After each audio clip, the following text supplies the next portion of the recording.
All right, we are live on Facebook. All right. Hey, everybody. Welcome. Sorry, getting our technology kind of worked out here. And we are thrilled to be here with you tonight. If we've never met before, my name is Lisa Mason Ziegler, and I'm with the Gardener's Workshop. And I have two friends joining me here. I have Ellen Frost of Local Color Flowers, who is our extraordinaire design studio owner that only uses sourcing local flowers, which so she is like a flower farmer's dream customer. Hi, And then we everyone. have Kassi Yancey of Kindness Flowers, who I met Kassi at one of my in-person classes. Was it 2018, Kassi? It was the summer Oh, of wow. I It was know. like a long time ago. So Kassi came to the farm for one of my boot camps. And then she has gone on to take some of our courses. And she is just moving through her business and developing it and making it what she wants it to be. And we're really, Ellen and I are just stoked to talk to her tonight to Yeah. learn more about that. So welcome, Kassi. Thank you. So glad everybody is here. So, folks, if you're joining us on Facebook, watching this live, we would love to hear your questions, and you can just post them down in the comments. I see that we already have some here, and I want to just make some housekeeping. Yeah, so we've already got some folks. I want to make some housekeeping announcement. So if you are one of our students of any of our online courses, we love for you to comment with the sunflower emoji. That identifies you to other students so you guys can connect, as well as it just kind of like gives us a little pump, right, to see our students on here. Yeah. So we love that. And then Jessie, Ellen, Jessie's been texting me all afternoon because she can't be here tonight, giving me instructions. So Jessie is our marketing coordinator, and really she was one of our students too. And she just really is on it. So she asked me to remind everybody the number one thing you can do to help us to continue having these kinds of conversations is to like and share our broadcast onto your feed so other people can see it. That makes Facebook really like us, y'all, and that means they show us to more people. And the second new thing, which I've never done, so if somebody does this, we'll see if it actually works, right? So Jessie said that if you have a friend that you think might enjoy this conversation, you can use the @ you can in a comment use the @ with that person's Facebook name and tag them, and that'll invite them to come here, kind of like we can do that in Clubhouse. Yeah. So we'll see if that happens. So Awesome. I hope I made you proud, Jessie.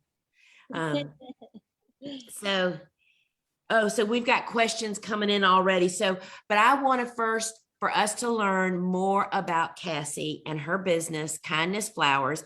And I happen to know, because of my relationship with her going back so far, that you are also a yoga teacher, aren't you? Yes, I was a yoga teacher.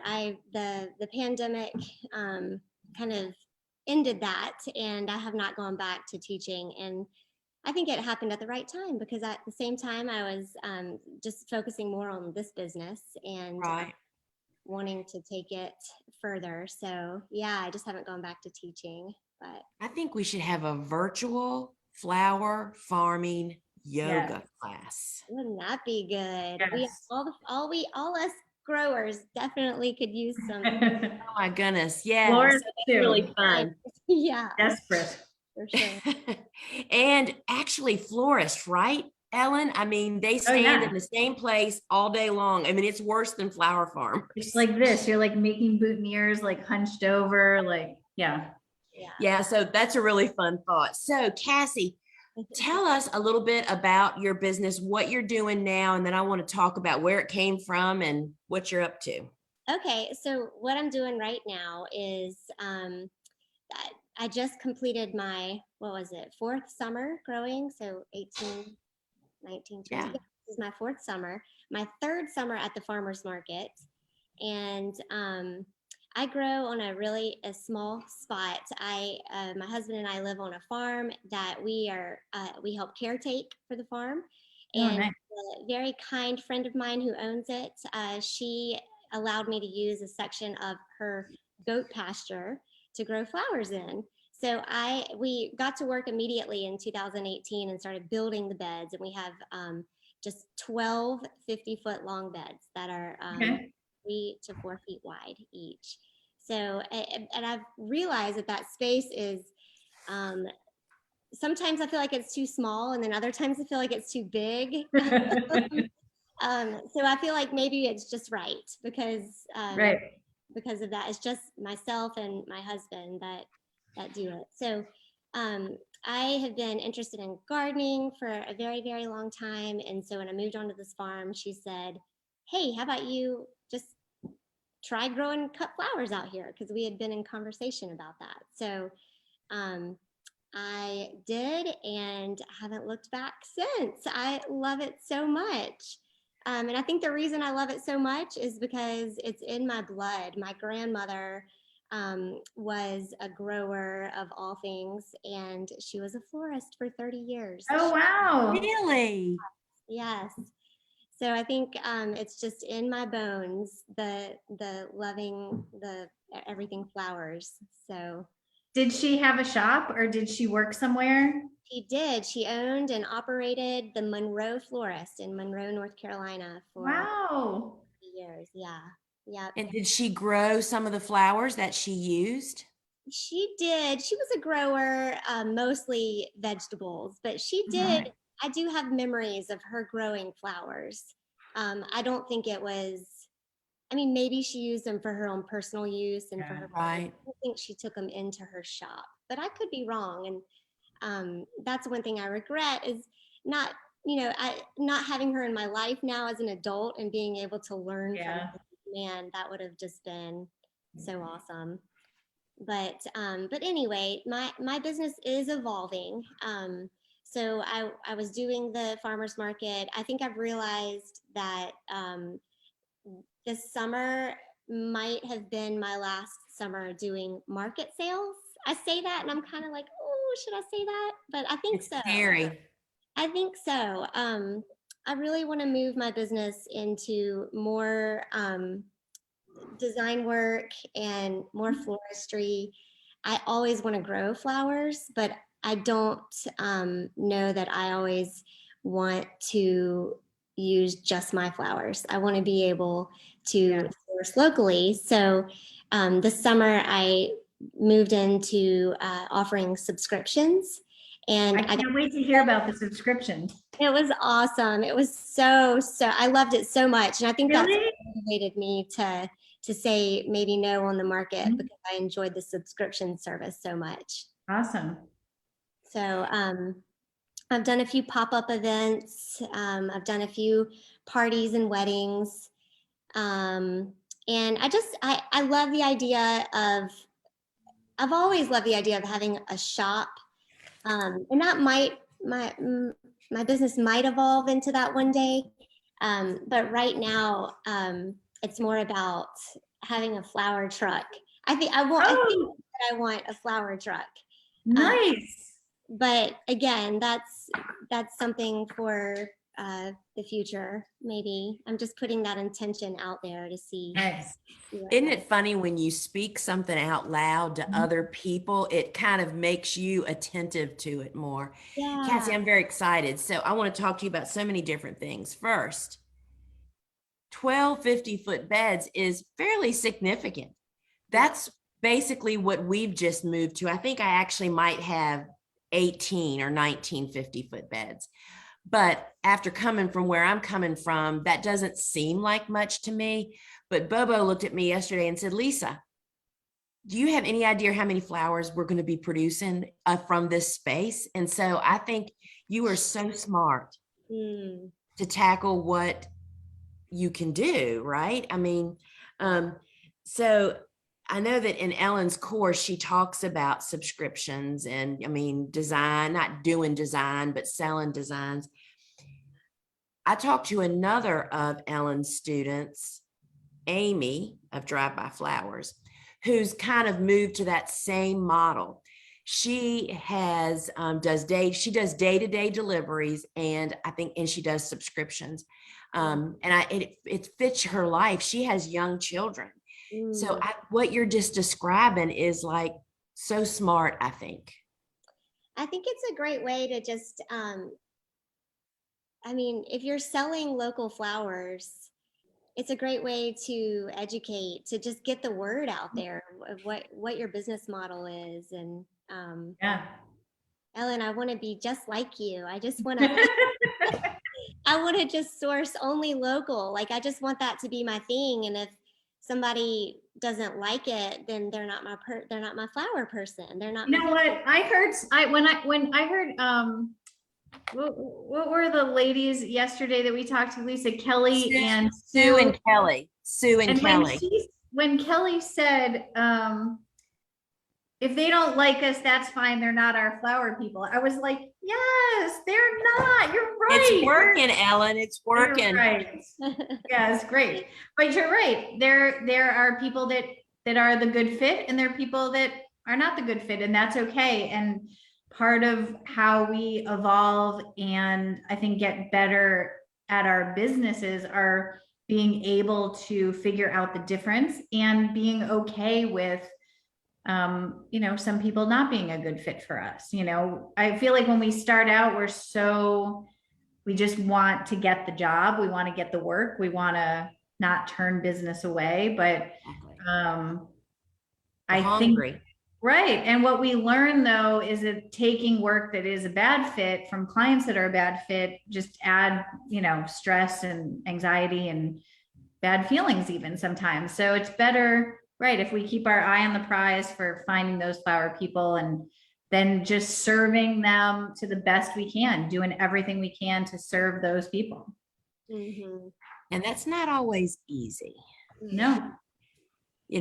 I mean, and I loved yesterday, since we're talking about, was it yesterday that it was Sue and I think so. And Kelly? So I loved that one of the things, and I want your comment on this, Kassi. Sue and Kelly said, after we had gone through our whole conversation, Sue was like, okay, here's the bottom line, y'all. Ellen is an amazing teacher of telling the story of local flowers. And she's teaching other people how to be that, how to be a storyteller of the local flower, why you want them, why they're better, why they're so much better for everything. Would you agree with that? And that's your marketing plan, right?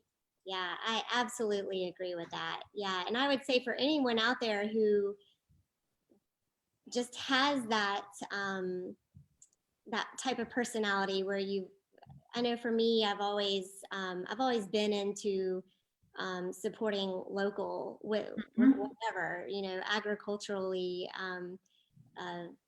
meat, vegetables. Yeah. Right. Just, it made sense that if I was going to own a business, that of course my business would support my values. Yeah.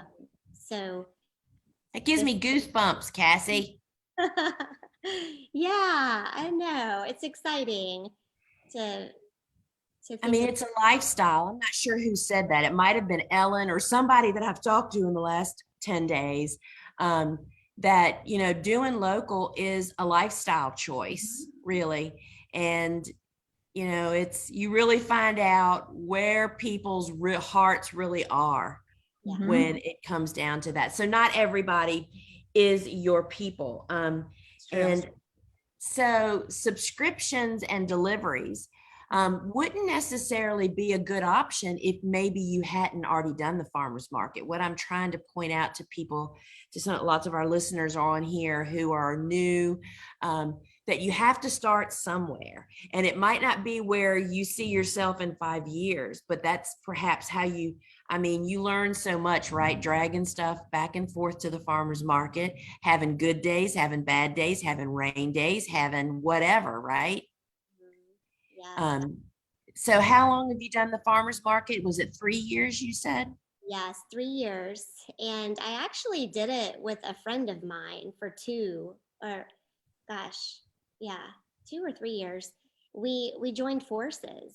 And honestly, I don't know that I would have been able to do it without her, because she grows probably about the same, if not more, flowers than I do.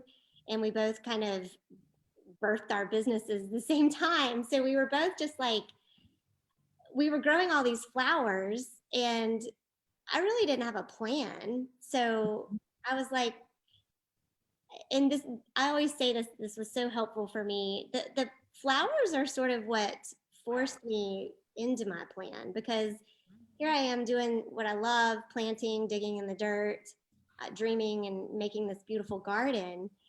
And then all of a sudden there's flowers everywhere. And I'm like, Yep. oh my gosh. What am I going to do with these? So like the immediate answer was, well, just harvest them and take them to the farmer's market. Mhm. And ended up being an awesome plan, because that's how you get yourself out there. That's how you make connections and develop relationships. And I think the same has happened for my friend as well.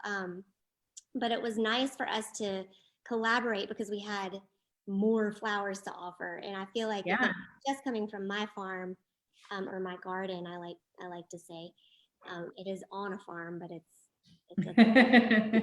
I hear you. um, And how do you think that support of having another person to like have your back, not even if it was just for them to say, yeah, that's the right thing to do, or let's do this. I mean, doesn't having community really makes a big difference, I think, for confidence. Absolutely. Yeah. Just knowing that, it's not all on you. You have somebody else to support you. And I think that's sort of what I like too about the idea of not everything coming from my own garden, because it alleviates some of the pressure of not having everything that you might want to have. And right now, because I don't own the land that I'm growing on, I have not invested too much in perennials. I do have perennials, and I do have goodies, even just like foraging around, because this farm is 230 acres, and it's mostly a woodland preserve. So the foraging out here is amazing. It's awesome. But yeah, just knowing that I can source from other growers in the area, including the friend that I went to the market with, just alleviates a lot of that pressure. So, I have such admiration for farmer florists. Holy cow. That is it's a double I mean, it's like a double boiler, right? Both, I mean, it's being Ellen and being me, a farmer and a florist.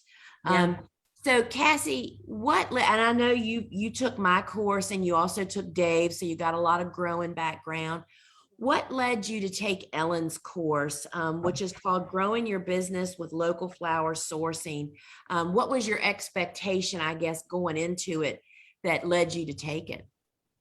So I was sort of the title itself is everything because I was in the growth phase of, what am I doing with this business? Here I am growing flowers, I'm selling them at the market, but like, what is really my plan, and what do I love? What do I not love? It was really like a curiosity at first with growing your business using locally sourced flowers. So yeah, that attracted me because I was still in the phase, and I'd say that I'm probably still in that phase of just putting feelers out there and trying to figure out my direction. So the title of her course had me at hello for sure. That is awesome. Yeah. And I think that a lot of people don't realize the opportunities and what you were mentioning earlier about doing a subscription perhaps, and some daily delivery kind of things. That's what Amy of Drive By does. And there is such a demand for that. That's something that we used to get requests. I mean, we're just not set up to do anything like that. And people would say, I want to get your type flowers when I screw up, when somebody dies, when somebody is sick, when I want to send flowers, I really want the best flowers out there. So is that what your plan is for this coming season, is to build your, let's hear a little bit more about your subscription and what you're thinking you're going to do. And we'll let Ellen coach you a little bit. Yeah, I'd love to be coached. I just did my subscription during the summer, and it was when I knew I would have a plethora of my own flowers. Yeah. You already did the first step right? Yeah. Like picking the time that you knew you could supply stuff. Yes, exactly. So it was started May 1st and it went through the end of August. Oh, wow. So it did. It lasted a good while. But then at the end of August, I was like, maybe I should do something in the fall. But I got a little nervous because I knew that my garden would start dwindling. But now I know, after observing it and taking a lot of pictures and notes, that I probably could have done something. But I'm sourcing now from a local wholesaler. So this is where I've gotten a little bit lazy. Or I wouldn't say lazy. It's just convenient that I have. No, if you can do it, that's the goal. I mean, that's the ideal. If I mean, I love sourcing from all my people, but if there was like a place I could go where all my people were, that would be better. Yeah, and we're lucky because she's down the road in Winston-Salem, and they deliver to Charlotte. Wow. She works with only local growers. Who is that? It's Find Stems. Oh yeah. Stems is STEMZ. So yeah, so I started working with her, and I know. I remember when you were first buying from her. Yeah. Was it for Valentine's Day? It was Valentine's Day. Yeah, which was shortly after the class. Yeah. So I was just kind of gung-ho and ready to go. And your course is at the perfect time of year, I think, for a grower. Yeah. Especially because our gardens are dwindled at this time of year. Right. We have more downtime, and then we're starting to think about, oh gosh, dreaming about all the things. Yeah. I want to grow my business. I wanted to be able to sell flowers for Valentine's Day. Yeah. I knew that I wouldn't be able to personally from my garden. So I reached out to this woman I know, and it's a new business, and they are on fire. They're doing amazing. Good. Can you talk about like what pricing is like compared to, because I think one of the things for farmers, certainly, if you're growing your own stuff to making the transition to buying stuff, and I know we talked about this a little bit in the Facebook group, but like how the price difference is and how you are able to mark your stuff up to make sure you're covering costs. I know it's hard. It's been so hard. It really is hard. And I'll tell you, I'm still in the throes of trying to figure all that out. Yeah. Because at the farmer's market, we've just my flowers, and we're doing $20-$25 bundles. Right. But when you look at that price from a florist perspective, those $20-$25 bundles should probably be like $40-$50 bundles. Yeah. So that's been a challenge, and I think that's partly why I want to move away from the market. Because I do want to incorporate flowers that aren't always mine, and I want to do that even in the subscriptions. And I want to be able to offer subscriptions year round. Yeah. So I've had a lot of help. I think you in your course had given me a couple of pointers and pricing and some people to refer to in that regard. So I've taken a class in pricing as well. Oh, good. Yeah. So that's been I think that's a big deal for everyone, isn't it? Yeah, it's hard. It's hard. Still for me. I mean, it's, it is constantly something you have to work at. And because everything changes, and now, especially in this day and age when the prices some things have just gotten so high all of a sudden, you feel like I can't make my customer cover all that. We'll have to pad it a little bit and absorb some of it ourselves. It's just a constant battle and challenge. It's a constant battle and challenge. Yeah. Yeah. It is. And this is a commodity item, you know, it's not, you don't want your customers to think that local flowers are supposed to be cheaper. And that's something Exactly. in your course, because they're not supposed to be cheaper. Right. I mean, they're grown with so much love and dedication, and the quality of them is just. Yeah. And so much of that is how we educate the customers, right? So much about Fair wages. making it seem like the value is there is explaining to them what the value is, why it's different, what goes into it, what is special about it, what makes it a $3, $4, $5 stem, what makes it, you know, what makes it worth that. You know, and a lot of that is on us to educate the customer about where they came from, who grew it, what were the challenges, what were the, you know, all of the things that go into it, so that they understand, and then they can make the decision if they feel like it's worth it or not. But that's part of our job, is to do that education. Yeah. You know, I think one thing that people don't tend to think about when they talk about, why does local cost more, you know, or cost as much as imports? I mean, we're paying fair wage. I mean, Cassie, you may not have employees today, but you might. And when we have employees, we want to pay a fair wage, just like if, you know, Ellen, if your, you know, young adult daughter worked for me or worked for any of us, Sure. we want to be able to pay them a fair wage. Yeah. And I think that's a part where people talk about, you know, the sweatshops making clothes in other countries and how horrible that is. Well, those, I'm not saying we have sweatshops, because I'm not sure they're inside, but there is kind of those potential possibilities. You know, I mean, it's just so much deeper. They just, I mean, people, and that's what Ellen is so good about, helping us to understand and to communicate and to make people realize that's the right thing to do. And that's what I want to be a part of that. Yeah. Yeah. You know? So I want to say this because we've gotten more people on. So if you're one of our online students, for any of our courses, please comment with the sunflower emoji. That identifies you to other students who you are, and we love seeing them. And the best thing you can do to help us is to like and share this broadcast. And if you have a friend on Facebook that you think might enjoy this conversation, you can use the little @ mark and put their Facebook name, and that will tag them and invite them over. So Cassie, so Ellen's course intrigued you. So I'll ask you,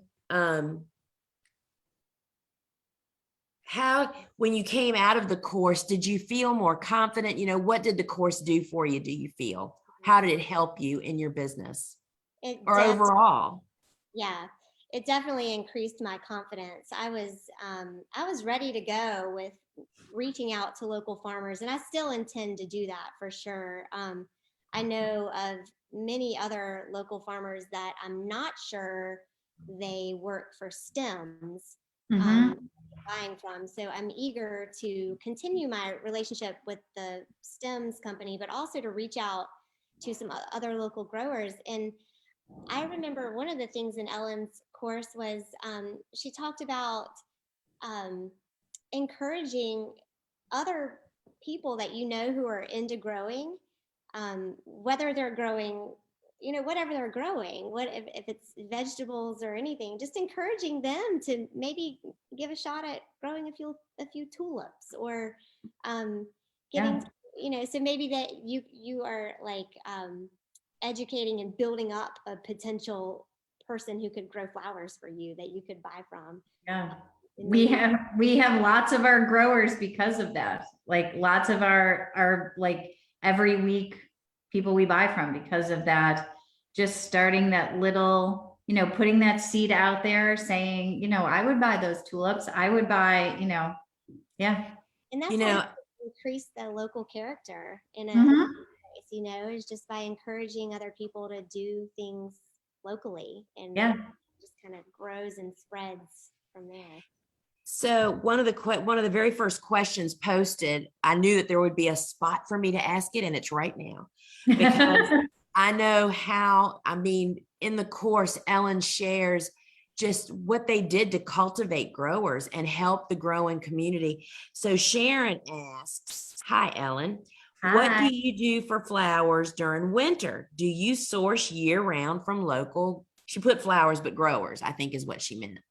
Yes, this was our first frost this week. So this is the switch. And I'll tell you, I mean, I'll answer the question, but I'll tell you that I spent the entire day Tuesday reaching out to every single one of our growers, all of our growers, whether they're winter, summer, fall, spring, all of our growers, and getting a sense of where they were with their crops, getting a sense of what they think they're going to have for the next couple of weeks, because our eye on the prize right now is getting to Thanksgiving, and how we do that with the stuff we have available. So, and it's not, and Cassie knows this from the class, but it's not pre-ordering. It's not like I'm saying I want to order 100 of this thing for Thanksgiving week. That's still several weeks away, but it's getting on people's radars that we have orders that we want to buy, that this is what we're looking for. And really what we're looking for is anything. So every phone call I made was, I will take anything that you have. So that made it real easy. So we do buy locally year round, and we do buy from growers in the winter. And those growers, some of them are the growers that we buy from year round, and some are just growers that we buy from strictly in the winter because of what they do.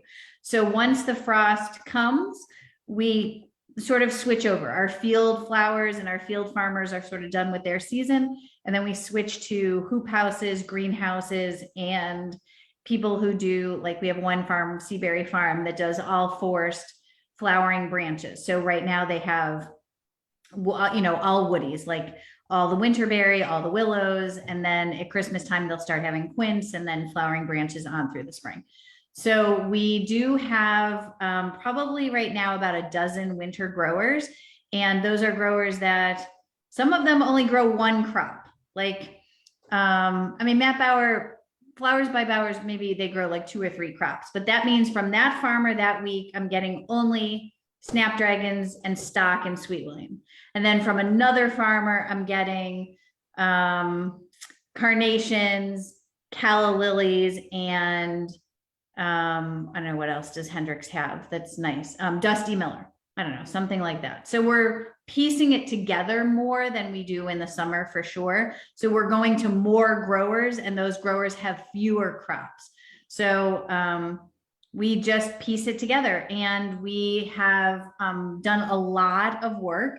And I talk about this a lot in the class on how we have developed a lot of our winter growers, people who were not growing in the winter, who we educated, we cajoled, we begged, we pleaded, we did anything we could to get them to grow in the winter. And we have been successful at getting folks to do that, and to show that actually one of them, I'll just say, this is a quick story. One of them, Jessica Todd, who is our tulip grower, we started working with her 4 years ago to ask her if she would grow winter tulips for us. She has greenhouses, she has land, she has a nursery, so there's space to do it. And she said, okay, I'll try it. And the first year, total disaster. Every tulip died. There was bud abort, and it was like a terrible, terrible situation. And so we both cried a lot. There was a lot of crying. And then we said, okay, let's try again next year. And then the second year we tried, and we had deadlines. Like, we wanted stuff for Christmas, we wanted stuff for Valentine's Day, and everything bloomed 2 weeks late for every holiday. So it was great, but like in the middle of January, we had like 3,000 red tulips. But we just kept going. So then the third year, we were pretty much on track. The third year, like we were on time. Everything went well last year. And then this year is the first year that Jessica is going to have enough tulips to offer to other florists in the Wow. region. And Becca from Local Flora is one of the growers who is going to be able to buy tulips from Jessica now. So we are like little by little showing that the model can work, and testing it on us, which is fine. Like we're happy to take the risk with the farmer, but now 4 years in, it has succeeded enough that she can offer it to other florists in the region who are committed to local stuff. So I don't know, I feel like that's like a big win for all of us. That whole process has been, it's been like this. It's been like a roller coaster, but yeah, I'm excited for this year. Ellen, you are a darn treasure. I'm not kidding. I mean, think about, so let's just say, Kassi, if, your situation was that on that farm somewhere, there was a couple of greenhouses that nothing was being used for, and you sold some of your summer flowers to this lady, and she said, I'm willing to work with you, help you, get you educated, perhaps, maybe even help you in other ways to grow flowers in those greenhouses for us, and I'll buy it all the first year. I mean, what an opportunity for people, Right? Yeah. I mean, Doing the thing that they love too. I mean, a lot of exactly. yeah. Goosebumps again, girls, twice tonight. Yeah. I mean, I think we're coming back around to the way it used to be, the way it should be, and it's swimming upstream. And we know, I mean, just ask any salmon. It's not easy, right? Yeah. And so anyway, I think that is just so great. So I'm going to plug in. I'll be right back. That's fine. I'm looking for a question. We have lots of folks on here, a lot of folks saying, hey. Hey. We already did the flower. We did the winter flowers. And so this must have been, we were talking about you being a yoga teacher. Kelly says she just really wants a hot bath and a massage. Me too. Yes, for yoga, for flower yoga. Yeah, that'd be pretty dadgum awesome, actually. All right, y'all. So I'm looking. There's a flower. So Diana says there is a flower farmer not too far from me, and we've used one another's available resources, a double win. That is so very, very true, right? That's kind of like what you did, Kassi, right? So Susan asks, how did you start your subscription service, Kassi? Well, I developed an email list of people at the market and just friends and anyone who I had ever spoken with about flowers before. Just create an email list. And so I created that, and that was the first email I sent out on my email list, was to advertise that I was going to try and do a subscription service this summer. And awesome. I made these little cards on an. Yeah, the cards, they were so nice. Oh, I know. One of my best friends helped me make that. She's really good at that kind of stuff. So yeah, they were great. Made that card, and I posted that on social media, and then I printed like 50 of those cards, and I thought up of all the businesses and friends homes, and mailed out my 50 cards to restaurants and real estate offices and banks and homes. And honestly, I didn't get a whole lot of feedback from my mailers. I got more feedback from the email list and more feedback from the social media postings about my subscription. Did you have a sense when you were like starting to market it, how many you could do, how many you could take? Oh gosh, I really didn't. Yeah. Things like that, I have to let happen organically. It's called winging it. Right? Yes, exactly. it. And now, after I've done it for a summer, I feel like I have my head wrapped around about how many I could do. How many did you have this summer? So I had two. I had an A week and a B week. And so on my A week, I had 6 customers. And then on my B week, I had 5 customers. Right.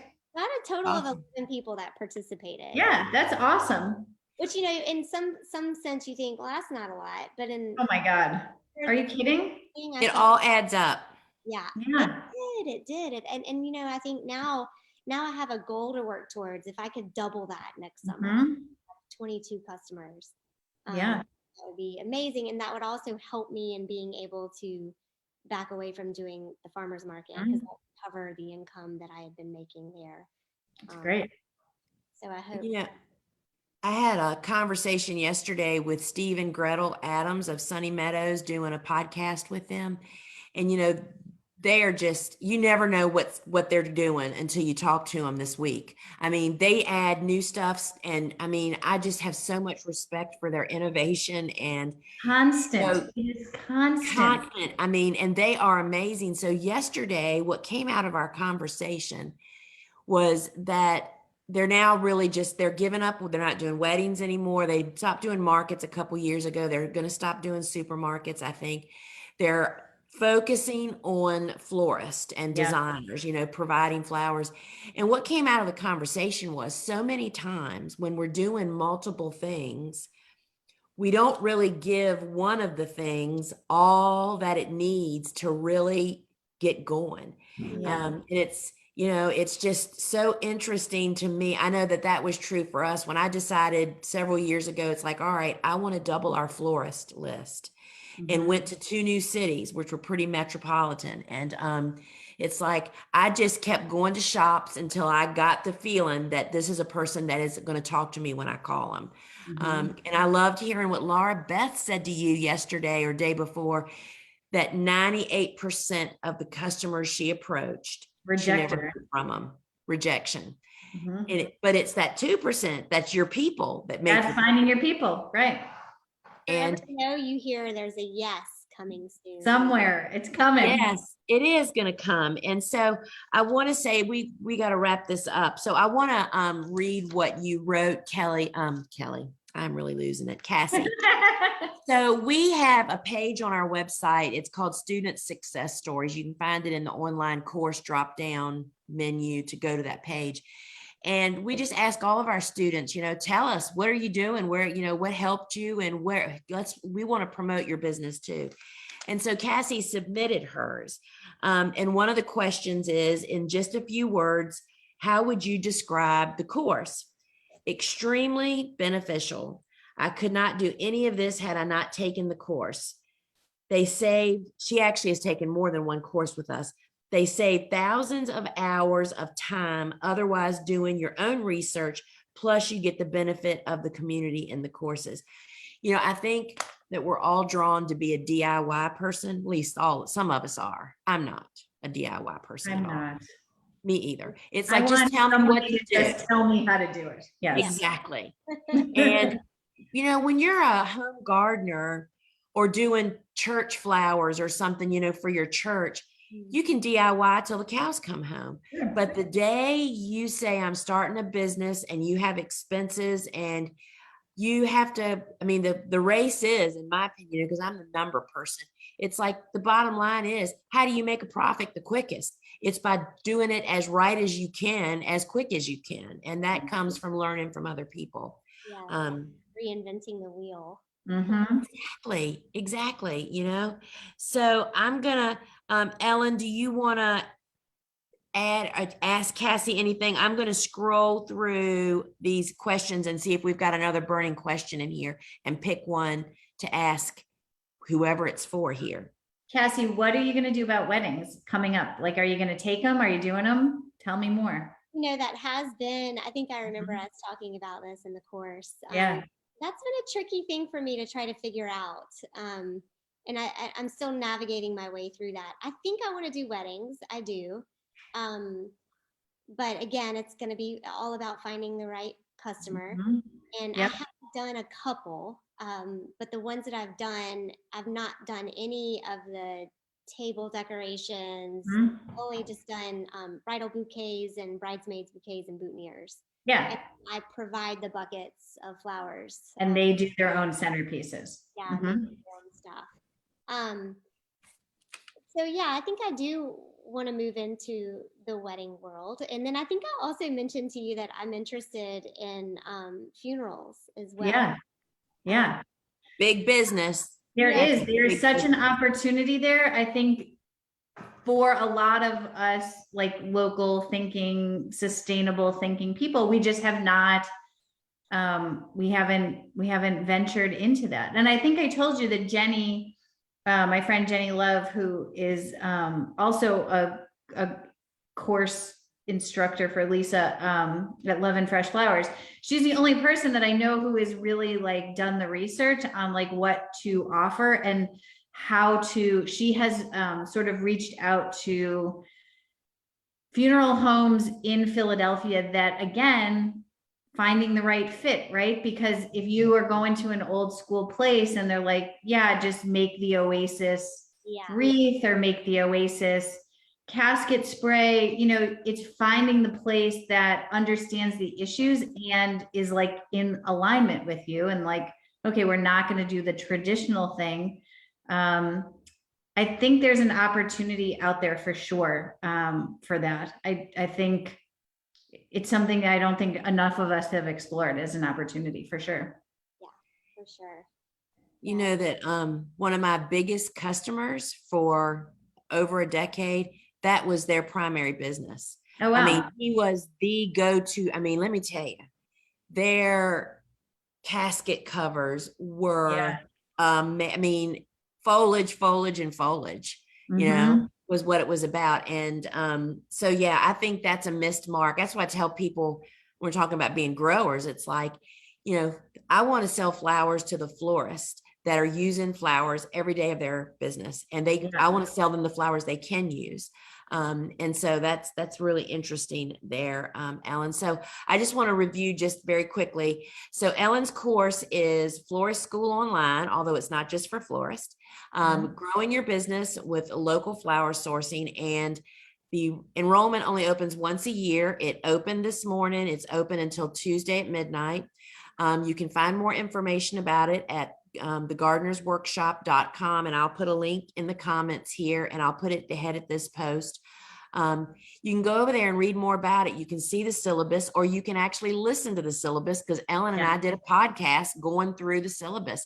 If you have questions of maybe you're a farmer, or maybe you're not sure if you're a designer or a florist, if this is for you, we talk about all those things, right? And so the class does not start until 1st of January, or, you know, the first week of January, runs for 6 weeks. You get lifetime access. It's just like buying a book, y'all. Instead of picking up the book, you just log in on any device with internet, log into your online library, and there is your online course. You can watch it over and over. And the key thing about that is, as your business changes, and Kassi, I am just so sure that you're going to realize this, you're probably already doing it, reviewing the courses as your business moves and changes. It's like, oh my gosh, I never even heard that the first time or the second time, right? Yeah, I actually flipped through my notes this morning of the course just to like refresh my brain. And there's a lot, even stuff that I wrote down that I didn't remember. So it was so awesome to go back. I mean, even those of us making the course, you know, my course is in school right now, and I literally watch each week, fast forwarded, I listen to it to remind myself before I go to the Q&A, because it's like, which session, which class was that topic in? And so there's a lot of value to that. So the course is $495, which is so easy to recoup. It's a business expense, right, Kassi? Absolutely. And I always say the community that you get through the course is invaluable, and that's what lasts throughout. Yeah, we have a good community from that class for sure. Yep, for sure. And one more thing that was huge for me that I don't think I got to say yet was the opportunity to really explore my why. Why I am doing what I'm doing, and it really kind of helped me put that business plan in action to develop. So if you're a grower, a small scale grower, and you're thinking about also doing design and floristry, this class is definitely for you, for sure. Thank you for that, Kassi. Yeah, for sure. Now I'm more inspired and more aware of why I'm doing. Yeah. Well, I think that's true with everything, right? I mean, um, but that's really deep. And I think that Ellen's guiding you through finding that is really, really helpful. So, girls, I think that, for me, Ellen gives you what you need to tell a flower story, your flower story. And the flower story is what sets you apart from the competition, for sure. And also that allows you to explore niches as you are doing, Kassi. I mean, you're like, it's like you could almost, I wrote this down earlier today. It's like you almost knew it. And exploring these niches of local flowers, there's opportunities that are not available to other people in the flower world that are not local sourcing. And people are hungry. And I think your little marketing plan that you did for your subscription, I think it was so dead on, even though you may not have directly learned about a customer that came from your postcards, people read them. And maybe this coming year, and if you even get 0.5% reply to that kind of stuff, that's the way it is. That's how marketing is, but it's just over and over. So I just want to encourage you that, especially if you're going to start doing potential day-to-day stuff, we do it all. I used to think, okay, we're just going to do social media. Okay, we're just going to advertise in X, Y, or Z. Nope, you got to kind of cover all your bases and just keep at it. And just like Laura Beth said, 98% didn't work. Yeah. And look where so Kassi, do you have any signing off words that you want to share maybe to somebody that's not sure if this is for them or, this course that you would like to say? Yeah, so I think just if you're questioning it, it probably means you need to do it. That's a good point. That's a good point. Follow your curiosity, and I feel like that's always what I've been really good at, is just following my curiosities, and that just helps you either go towards it or go away from it, and you learn some information either way.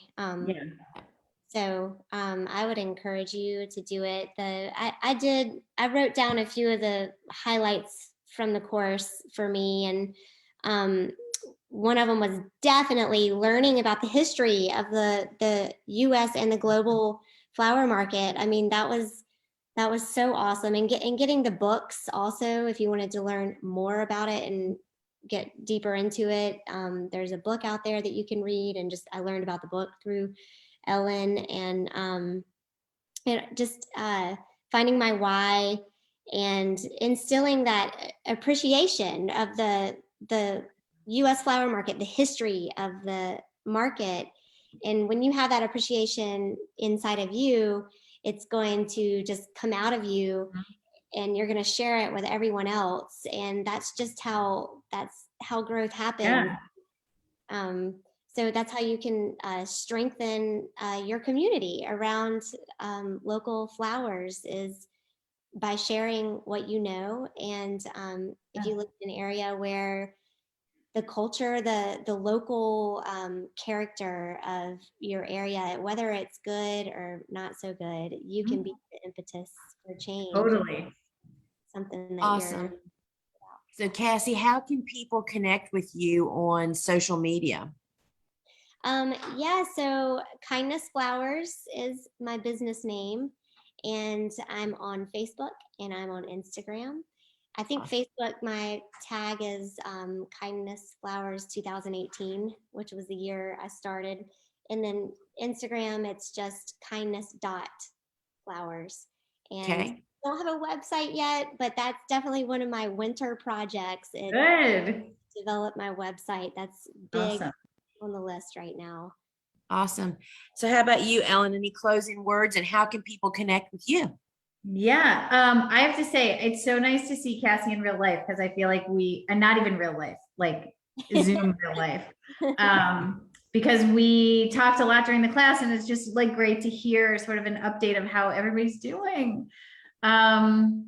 So how can you find me? You can find me at Local Color Flowers on Instagram or Facebook, or our website is locoflo.com, LOCOFLO.com. And I just, yeah, if anybody has any questions about the class, feel free to reach out. It is, it's something I'm really proud of. It's something we've worked, for 15 years to kind of be able to share this information with people. And we really do feel like it has the potential to change your business for the good. And I hope you'll check it out. Thank you, Ellen. So folks, we are so happy you joined us here. And please remember, if you like and share this, that would be the best gift to us to get Facebook to show us to more people. And you can check out more about Ellen at thegardenersworkshop.com on the online course page. And we hope to see you in school. Yes, definitely. So bye, girls. Thank you, everyone. Have a great night. Yeah, thanks for coming. Ciao.